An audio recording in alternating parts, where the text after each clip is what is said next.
welcome. Thank you for all being here. It's great to see some friendly faces. It's really nice to see you all. Hopefully you've had a chance that if you were waiting for me, maybe you dropped in the word, or dropped in what word do you wish more people understood. Trying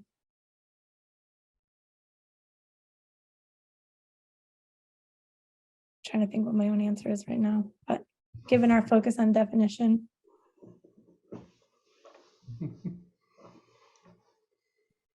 Oh, rural communities, that's a good one for today. Good in general. Equity, it's a solid point. Thanks, Linda. Yeah, what word?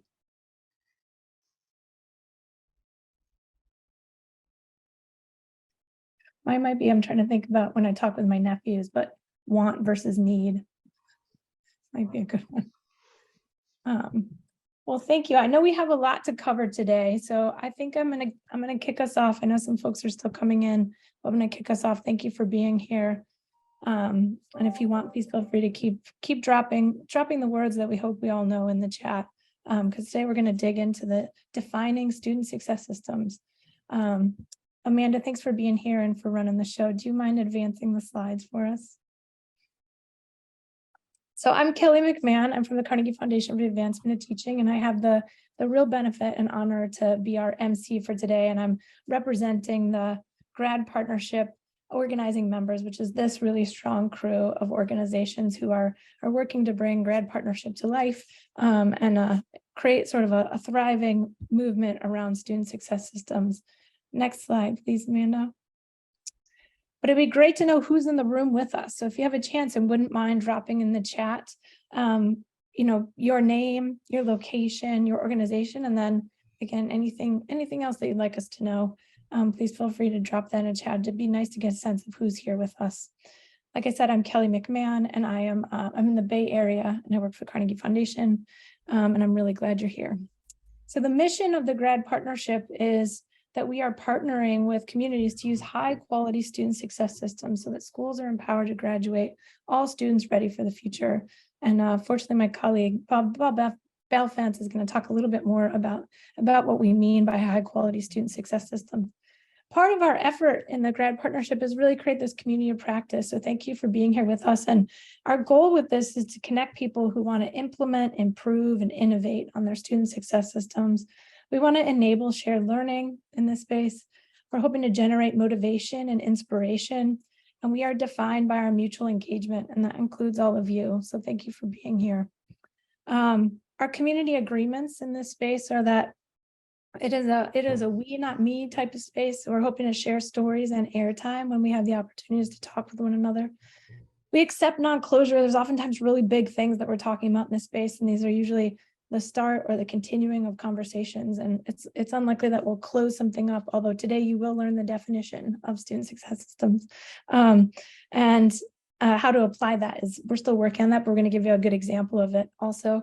And then Chatham House rules. So the idea, we may talk in this space because we're here to learn, and sometimes some of our learnings are best from our failures or from the struggles that we're having. The goal is to use the ideas that we get from this space, but keep the details in the community. So we don't need to be saying like, oh, that Carnegie Foundation, they really can't figure out, you know, practical measurements, still working on it. So instead, it's more practical measurement is really hard. And then share to learn. So we want to work with each other, and we learn by sharing our ideas, no matter how unpolished they may be, but we work with each other to figure them out.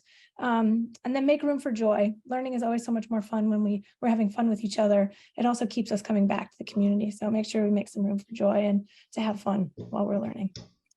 All right, so focusing on a definition today, I'll just put this forward for us. It's a quote from Doug Lemov that I think sort of frames some of why a definition is important, but few things are more important to learning than vocabulary. To have a word for something allows you to conceive of it, to perceive it, to grow your knowledge of it in discussion with others. So we're hoping that this definition in lots of ways allows us to grow our knowledge in discussion with others, both in this space and others beyond. And so without further ado, I'm going to hand it over to Bob Balfanz and then some colleagues from Rural Schools Collaborative and Shasta College who are going to offer some examples of in action, what the student success definition, what it is, and then what it looks like in practice. So Bob, can I hand it over to you? Thank you, Kelly, and good afternoon, everybody. So I'm just going to spend a little bit of time making the case for why we need a new definition of student success systems, and sort of a little bit of the background of how we got there, and then we'll share what it is, and then we're really excited to hear from our colleagues at the Rural Schools Collaborative of how those ideas are being put into action and what they're learning about those ideas as they do so. Um, so, you know, uh, to advance the idea that we need to rethink about and redefine in a way what student success systems are predisposes that our current systems maybe are not good enough or are not sufficient enough. And I just to make that case, I'm just going to show 3 slides. The first thing is that our current students support systems really were not designed for the scale and scope of student needs as we find them as we come out of the pandemic. We know our schools are still facing historically high levels of chronic absenteeism, behavioral challenges, academic gaps and course failures, mental health needs, and this is all slowed momentum through high school to post-secondary schooling or training. And we know that things that slow momentum tend to also slow opportunity. And so we have to recognize that what we had was built for a time in a different place and is not sufficient for where we are now. Next slide. And one way to think about this is to not to give us some doom and gloom as we get to the holiday season, but the pandemic is going to have a long tail for secondary school success. And what I'm trying to show in this chart, if we think of these as sort of our graduating classes down here, high school classes. So the class of 2023 are the students that will graduate this school year. 2024 is next year, and so on. And if you think about the pandemic experience of these classes, you can see it's going to be affecting their trajectory through high school for quite a while. So the current kids that are about to graduate, sort of the peak year of the pandemic for them was when they were in 10th grade, right? It began in 9th grade. 11th grade was last year, which was a very hard transition year. So maybe that's the group that's been hit the hardest. But look at the class right behind them. They experienced the peak of the pandemic right in a crucial 9th grade transition year, right? So maybe that's the group that's going to need the most support to get through. But then the group after that experienced that peak year in 8th grade, and then that really struggling first year back in 9th grade. Maybe that's like the double whammy, right? And then even some of the earlier groups, we go all the way to the class of 2027, for them the peak year was 6th grade.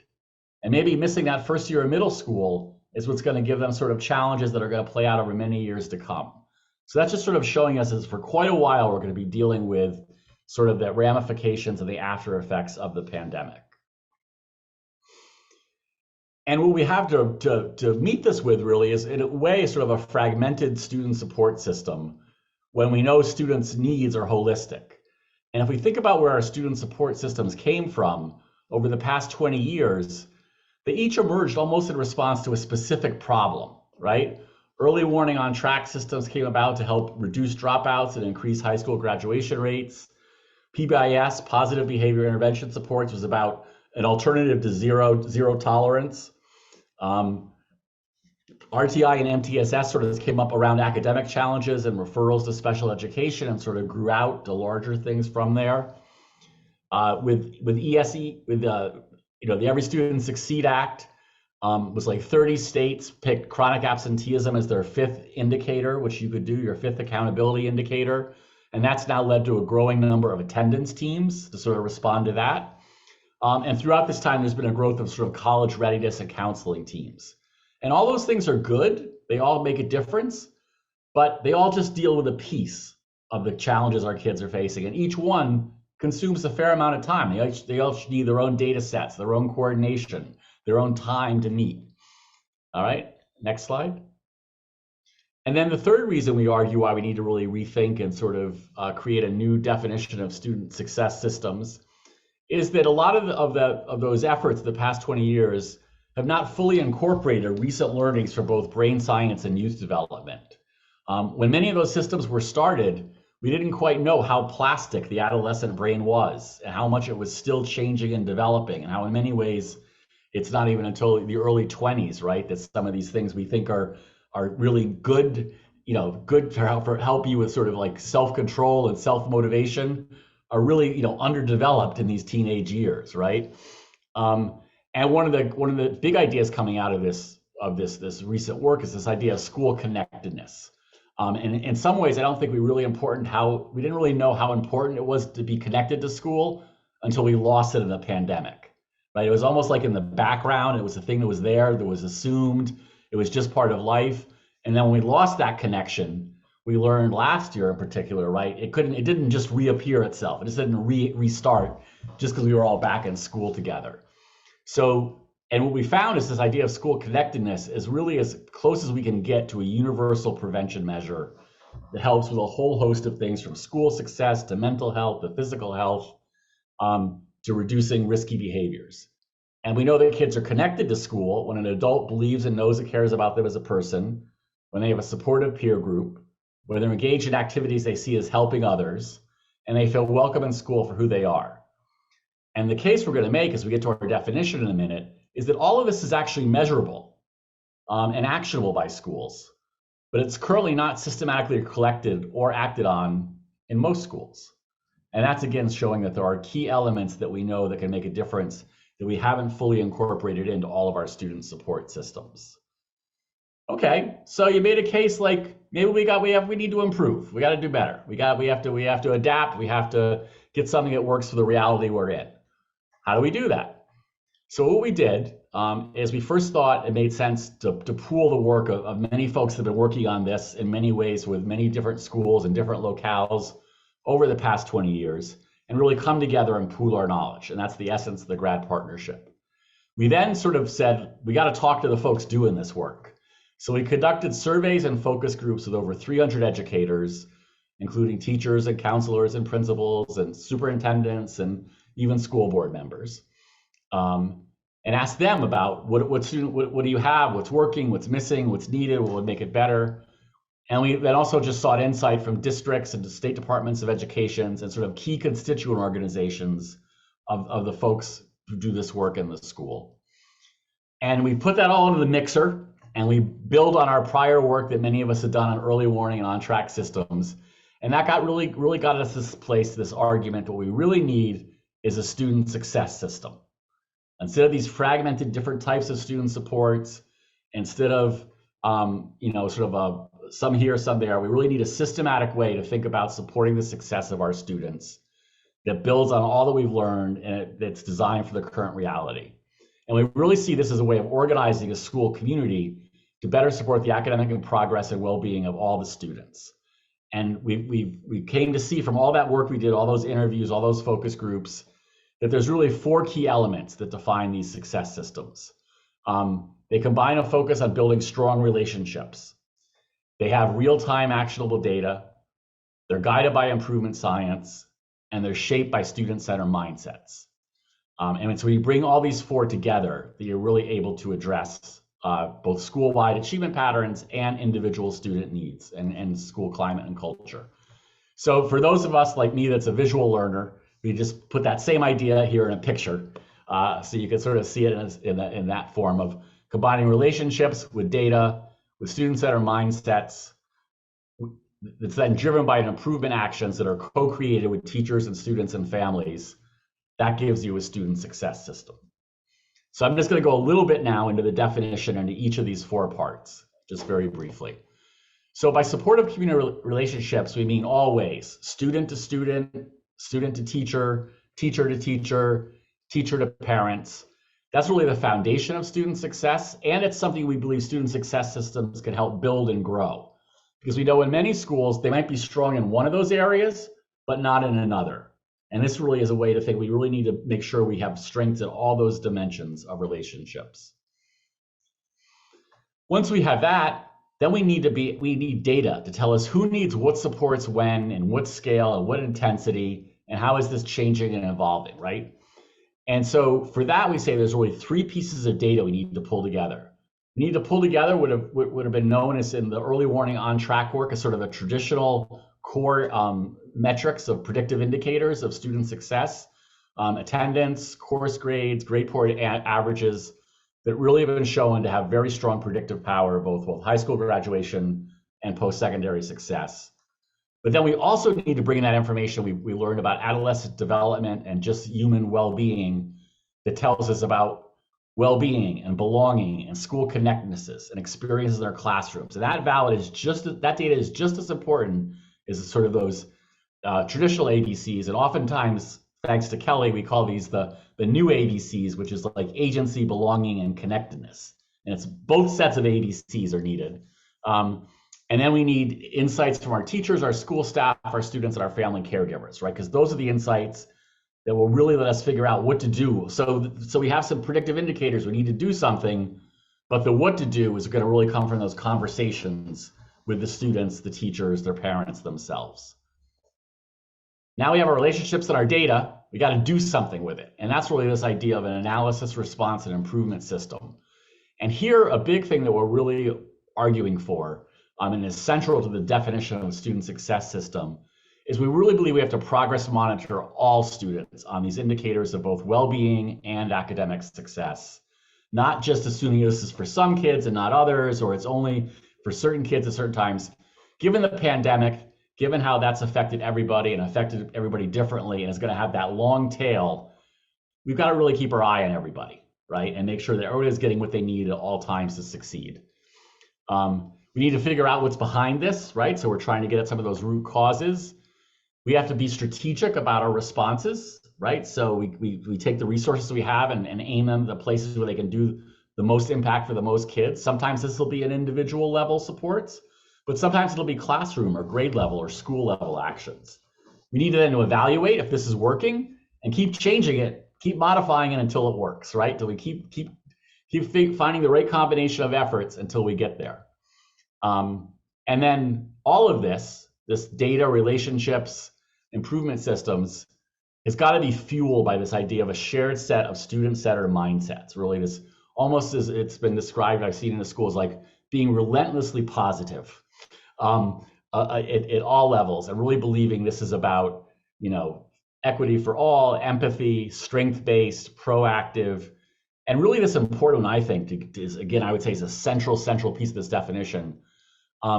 Belief in both educator and student agency, that they would have within their power to make a real difference in these outcomes. And it's not so out of their realm of control that there's nothing they can do about it, right? Really pushing back against that, while recognizing we have to do everything we can to make sure they have the supports they need to succeed. So again, nice theory. How does this work in practice? And really what this comes down to is this idea of having a student success team, which is teachers and counselors, and it's really a school-wide effort. It's not just a few folks figuring it out for everybody else, who's progress monitoring all students on these full range of indicators we talked about, gathering insights and co-creates improvement actions from a wide range of sources and people, and then monitors the impact and modifies until it works. That's basically how all this comes together into sort of a system that can be implemented in schools with a student success team. And the last two things I'll say before we turn it over to our friends to hear about this in practice is that, we've seen when this all comes together, it really just builds upon existing strengths and capacities in the schools. It's not one more thing. It's taking what you're doing and combining it in ways that lets it even have more impact and more reach for sort of the same global effort you're putting into all these other parts of the pieces in different small ways, but in a much more integrated, holistic, combined way. And that's really the way we argue we can really empower all our students to be on this pathway to success. There's both good evidence that this works, from randomized control trials will show this works, and we have schools live and in person where you can see it working. And we highlight both of these on our website, along with a whole range of other sort of information where you can learn more about both the definition and some tools to use that. And with that, I'm excited to turn it over to our friends from the Rural Schools Collaborative to share their experiences. Taylor, Thanks. Over to you. Thanks, Bob. That's really a great framing for the conversation that we're going to have today. It's great to be with you all today. My name is Taylor McCabe-Juhnke, and I'm the Executive Director for the Rural Schools Collaborative. And before we get into some of the work that we're doing with the GRAD Partnership, I thought I'd share a little bit about what it is that we as an organization do. So in addition to being one of the 9 organizations that is supporting the GRAD Partnership for Student Success, here's a little bit of background about how we do our work. So our mission is to create sustainable rural communities through a keen focus on place, teachers, and philanthropy. And our core team is pretty small for the Rural Schools Collaborative. So the way in which we do our work is through collaboration with our regional hub partners. And that's what we call these sort of local institutions that really have the boots on the ground relationships with the rural schools, their rural advocates in their region. And we like to have that place piece in our mission because every student success system and every school is going to be different based on their context, based on their strengths, their challenges. And so really making sure that we're working with folks who live in, understand, and are a part of these communities. So we're really pleased to now have grown in the last few years to have 18 different regional hub partners, and we're serving over 30 states to support rural communities. So a lot of those partners would be rural serving higher ed institutions, maybe they're community foundations that serve rural places, education nonprofits that do rural work, or even rural school networks that are interested in getting involved. And so our role as Rural Schools Collaborative is to bring those folks together. We want to tell those stories about the innovation that's happening in rural places. We want to share resources so that we don't have to reinvent the wheel. And we also really want to focus on building philanthropy, especially in the education space.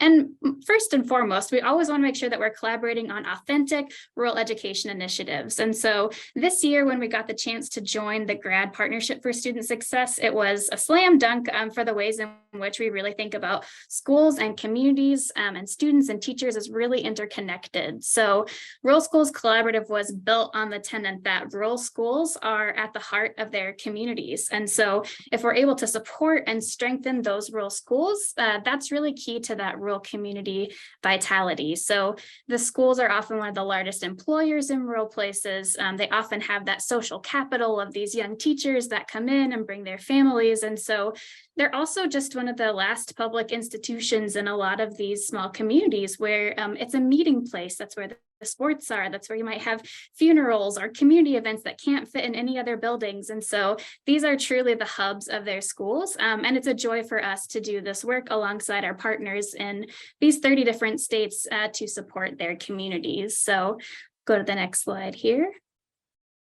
Now, to talk a little bit about the exciting work we've been doing for the GRAD Partnership, we've had the chance to launch 2 rural school cohorts of 10 schools each, one in far northern California that we'll talk about today, and one in the Black Belt region of Alabama and Mississippi that we're looking forward to spotlighting at some point in the future too.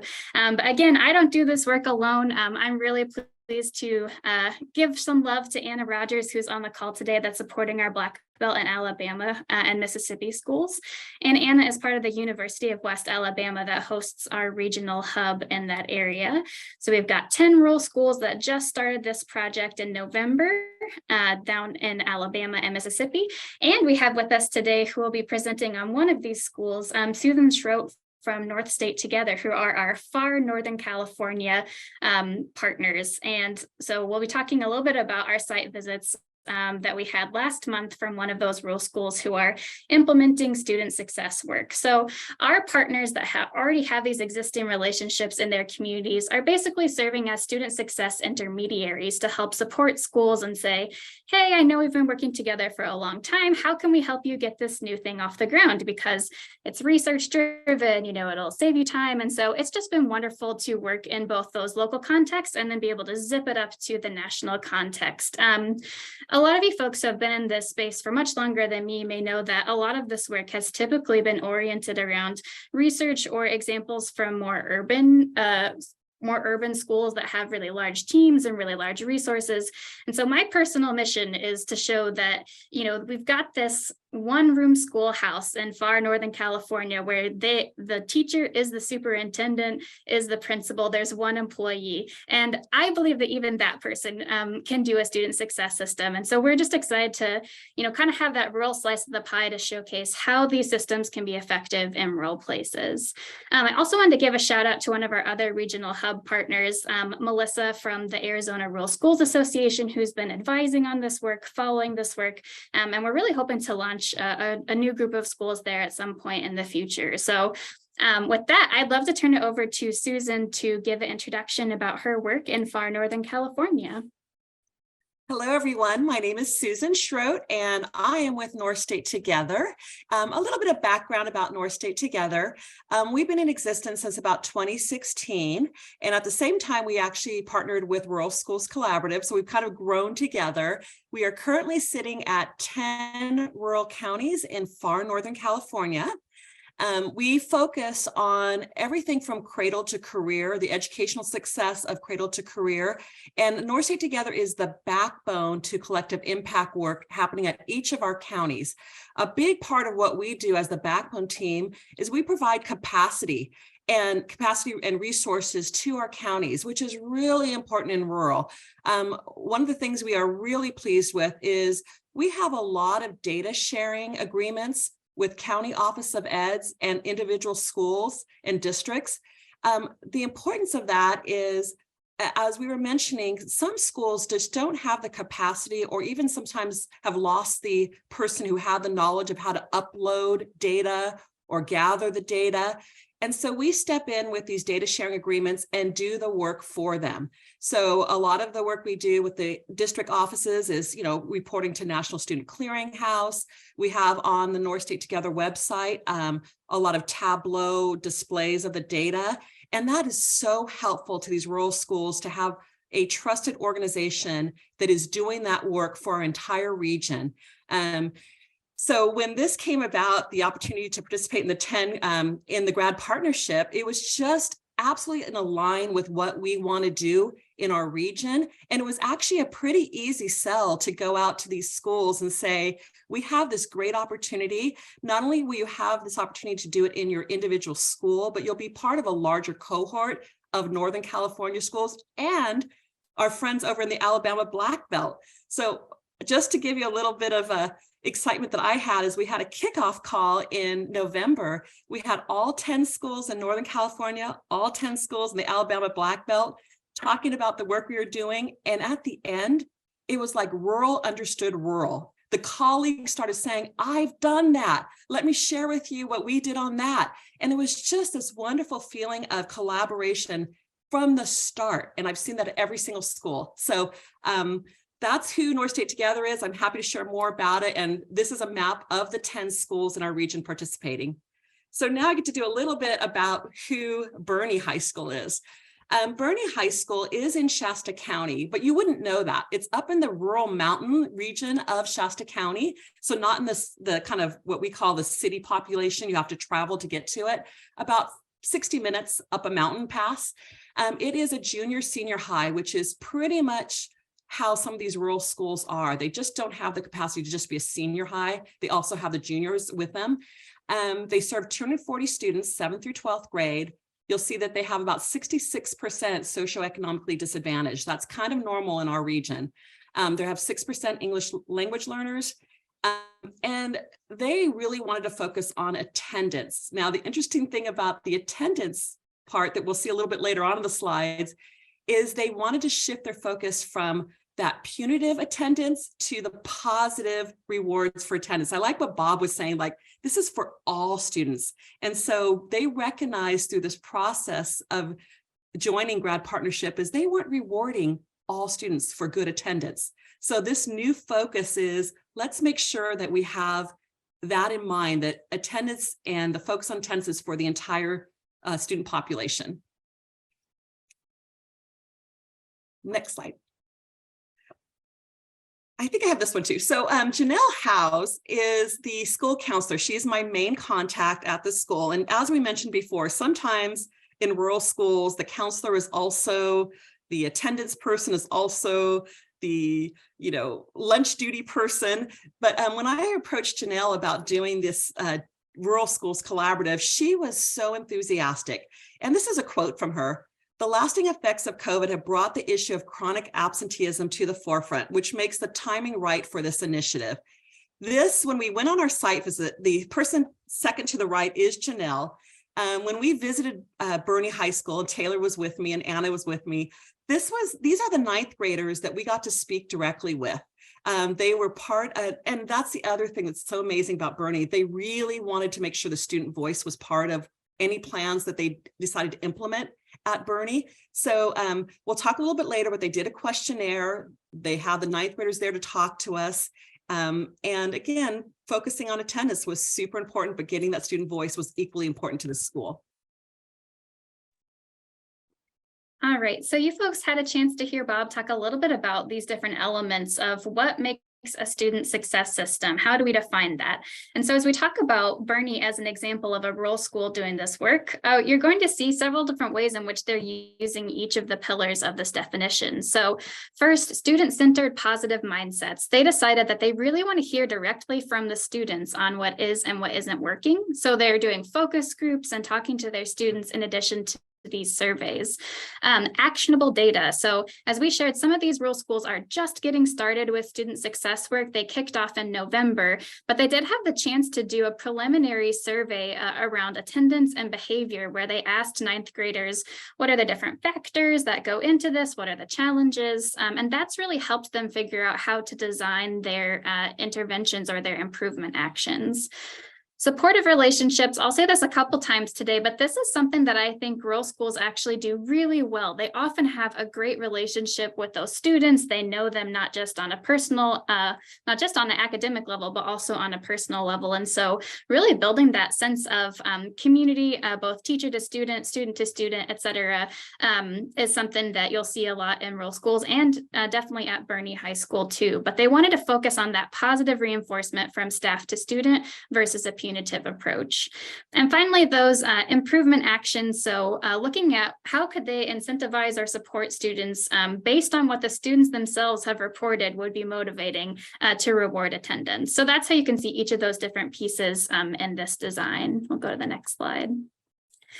All right, so here's a quick snapshot from one of their preliminary surveys. And we just pulled out a few nuggets here, but we have links to both of these that we'll share with all of you afterwards if you're curious.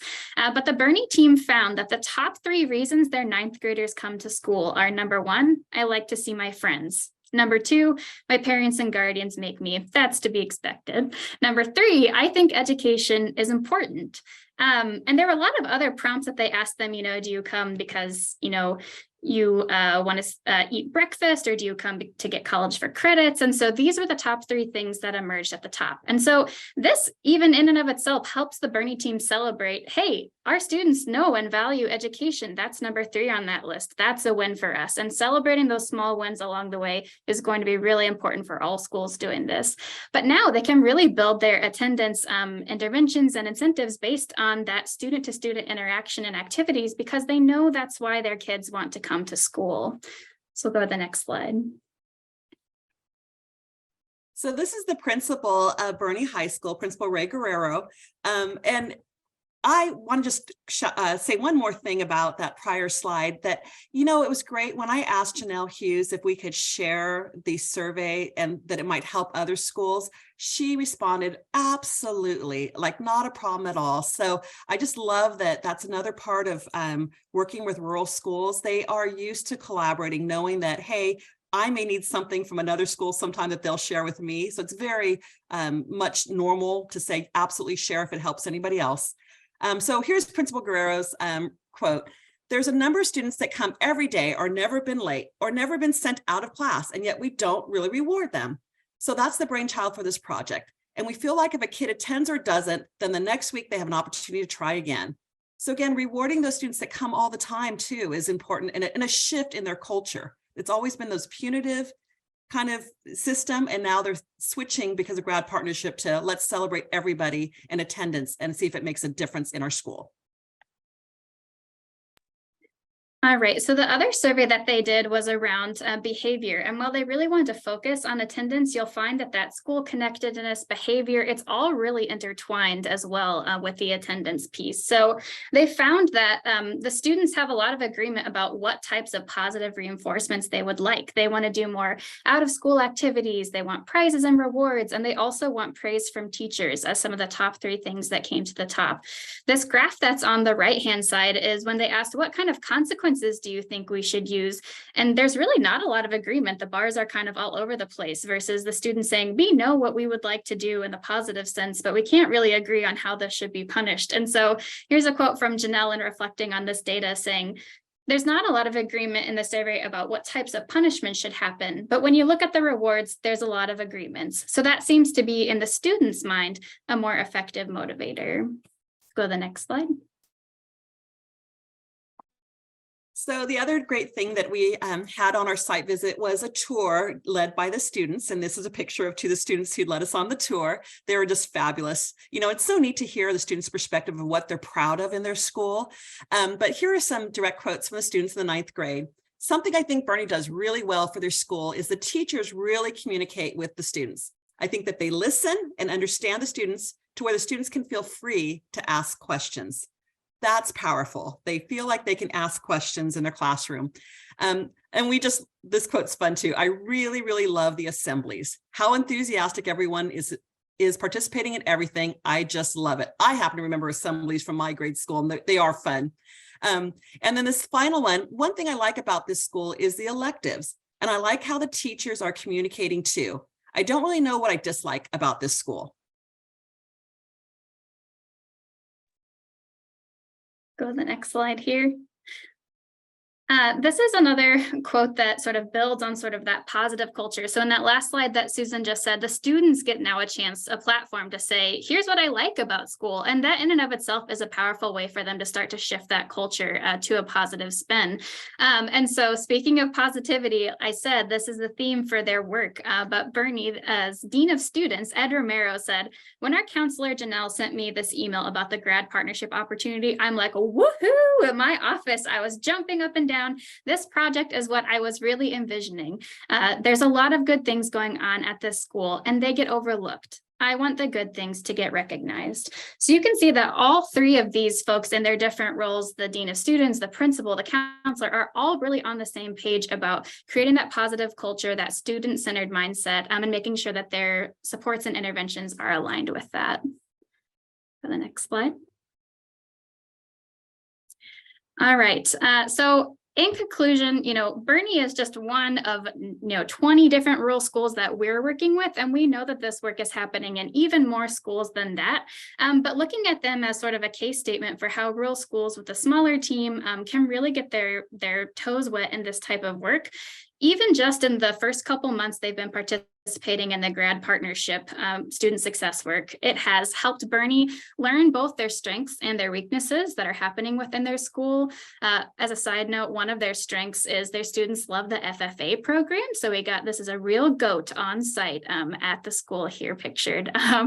But they also got to, provide a research-based framework to help create a positive culture within their school. And then this framework that we've done, sort of that rural to rural and even California to Alabama, and then up all the way to the national scale, allows them multiple levels of engaging in a cohort that they can learn from and do continuous improvement on and share, hey, this worked, or hey, this didn't work. And it also allowed Bernie to kind of spur them to utilize that data to now pilot attendance interventions. And they've really added that student voice in the decision-making process. So the next steps in this process is to say, hey, we heard you loud and clear. Here's why you come to school. It's for your friends. Here's some things that would be really motivating or rewarding for you. And so they're now sitting down in those focus groups with those 9th graders and saying, how would we roll this out, and doing that true co-creation with their students in mind. So one thing that I think is important while we zoomed into one school today, zooming back out, I do really believe that one-room schoolhouse can do student success systems, and rurality remains a factor in this work. So other things we heard from this site visit is that it's hard if you have to take the bus 2 hours every day in and every day out, because sometimes you'll miss those extracurriculars at the end of the day because you need to get your bus time. Or if you miss your bus stop, there's no friend of a friend that lives nearby that can come swing you up and pick you up. And so there are some real challenges, of that rurality that do affect how these schools may roll out student success systems versus other schools that have infrastructure where students could get a ride or take the bus or walk or bike. And so rurality is something that we continue to talk about. It looks different in different communities, but we really believe firmly that big or small, all schools, even with limited staff, are able to launch student success systems. It just starts with that one caring adult being willing to take the lead on this. So I'll turn it over to Susan for a quick reflection here. Back one slide. One more slide. So I just wanted to thank everybody on this call. Rurality is, like Taylor was saying, it has its challenges, it has its real strengths. One of the biggest strengths is that we're really good at community, and it's come out of necessity that we work well together. And this is Patrick Mayer at the Tehama County Office of Ed. His school, Trio at Red Bluff High School, is doing the GRAD Partnership. His comment to me was, we always know somebody who knows somebody, or we know that we can find the answer for folks easily without a lot of time passing to help a student or to support the community. But one other thing I just thought about mentioning is sometimes implementing or even supporting something at a rural school can be difficult. Going back to capacity, we heard from Dunsmuir High School, one of the GRAD Partnership schools, is sometimes they can't get all of their staff together to do professional development because they cannot find substitutes. There simply are not subs to come in and work at the school sites so that the staff can go do professional development. So one thing that North State Together does is we come in and we say, how can we support you? Can we do something so that you can get that professional development, whether it's online or however. And so being that extra layer, as Taylor was saying, of the intermediary support person is really helpful in the rural schools. So they're not doing it alone. They have other rural schools doing it. They can talk amongst each other. It's a very supportive environment. Thank you again. We've got one more slide here that we'll just be sure to share with you all if anyone is interested. This is our first of 19 spotlights. We really want to get a time to talk to all of these rural schools. We've done 5 so far, actually, so 15 to go. But we'd love for you all to keep in touch and help us learn from you all. For a lot of rural schools, this is their first rodeo in this work, and it's already making an impact. And so I'm really hopeful that they'll be able to learn from the examples of other folks that have been doing this for quite some time. But we hope that you'll stay in touch with us. Feel free to subscribe to our newsletter. We've got some of those surveys linked here if they're helpful for folks. A few more information on North State Together and Rural Schools Collaborative, but we'd be happy to take any questions too. I'll turn it back over to the facilitators, but thank you all so much for letting us come and share a little spotlight of our work and seeing that definition in action. Thank you so much, Taylor and Susan. Incredible amount of information. Thank you, Bob, also. Really, really appreciate it. Maybe just a little, for those that can, or if you have the button and you're close to it, a little round of applause for our presenters if you want. That's the way it worked. Really appreciate it. So typically we would move to breakouts and allow you to make some new friends, but I'm calling an MC executive decision here, and I think it maybe just makes more sense to have an opportunity to talk as a larger group here, since a lot was just said, and allow us just a chance to ask questions and perhaps hear some answers both from our rural schools or about the definition in general.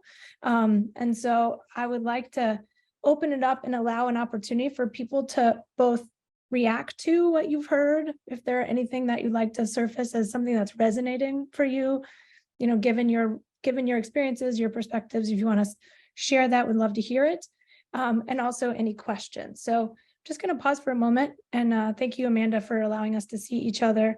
And if people just want to, we will definitely, Joanna, thank you for your question. We will share the slide deck and also the recording of this and all the wonderful links that Amanda has been dropping into the chat. We will share those on the website. So for those who've registered for the session, which you had to get here, you'll get an email that says like when that's up. We'll have that up on the website. So you'll definitely get a copy of it.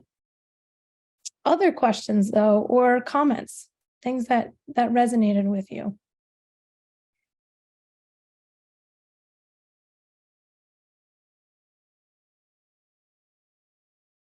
can drop them in the chat, or also feel free to unmute. It's great to have people's voices in the space.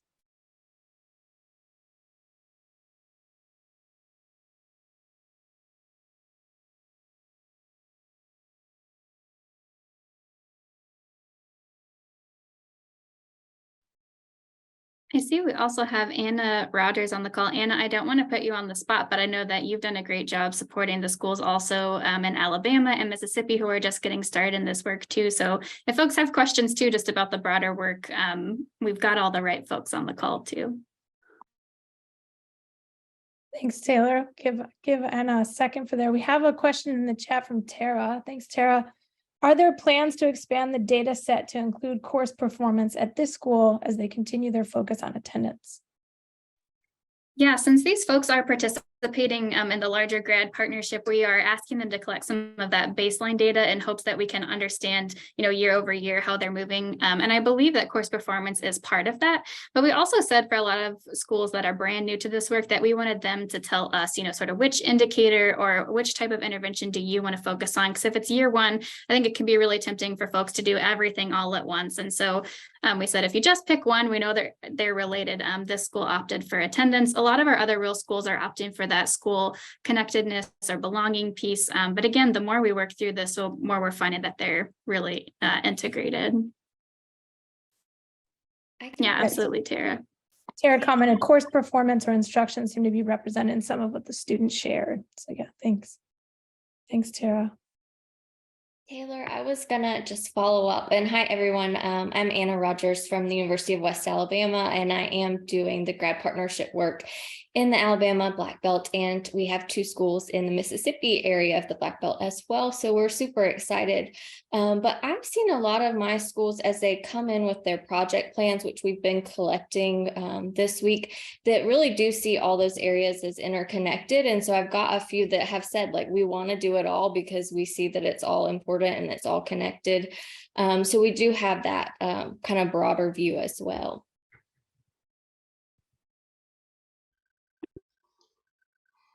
So I have a question I'll throw out to the group, Kelly, that, the 4 elements of the work, sort of relationships, data, actionable data, an improvement system, and student-centered mindsets.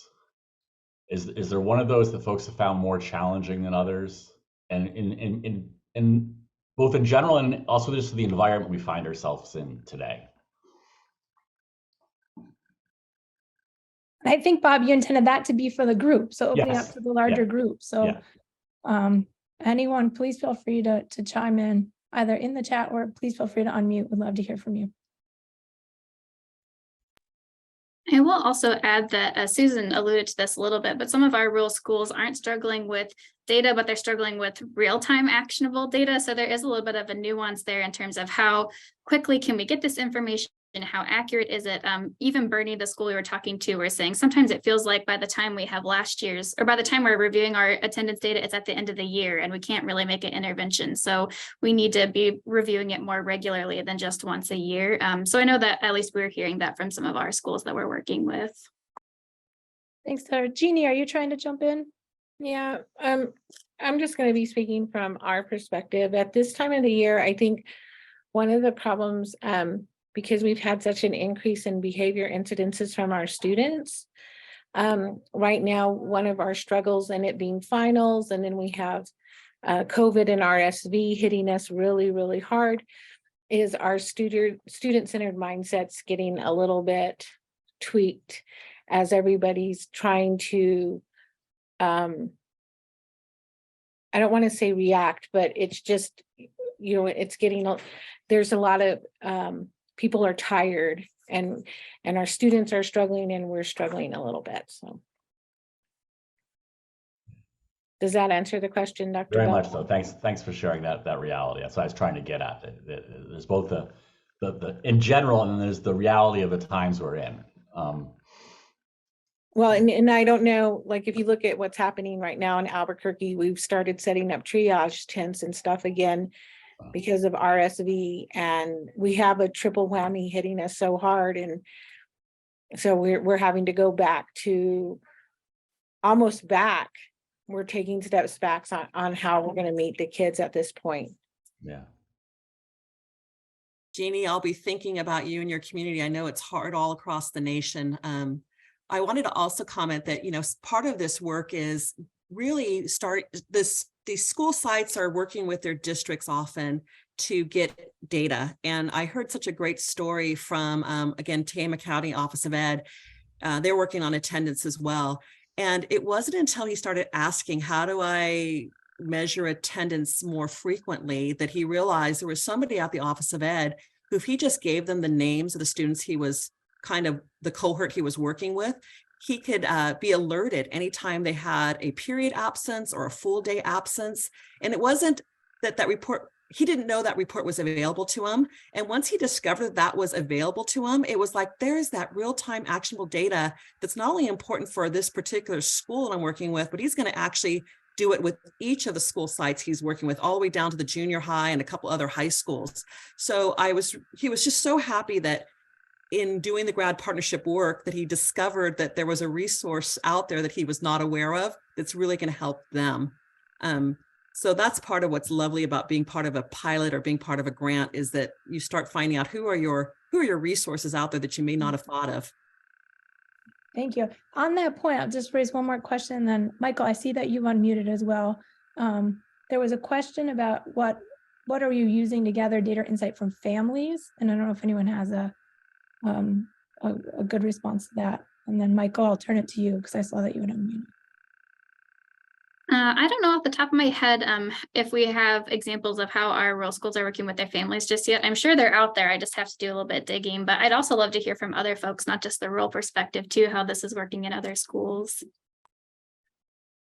I believe you're going to see some things in one of the schools that Anna's working with in Alabama. You talk about collecting data, attendance data. There's a real caveat that goes with that. It's because you don't have the same kids from time period to count. So you count numbers, but you have very difficult time comparing numbers to performance in any kind of metric that you have, because kids come, they go away for 6 weeks, and they may come back, or you may have other people backfilling into spaces and things like that. So just from a pure data collection point of view, you have difficulties there. But that little school, one of the little schools that Anna's working with, in fact, she was there yesterday, 140 students, pre-K to 12. I sort of chuckled when I saw that the school that you had there with a dean of something. This has a principal, no assistant principal, a part-time office person, maybe a nurse, things like that. But when you look at the economics that's been exacerbated in terms of COVID and all of that's going on now, continuing with these pulmonary problems. These teams, these groups that you're causing to come together, maybe not only the salvation of the school, but of the community itself, because school is becoming more and more community. Somebody mentioned before, I'm not sure it was, but when a school is a place for funerals, place for family reunions, athletics, they've become the community. So what's going on with the GRAD partnership is really, truly impressive.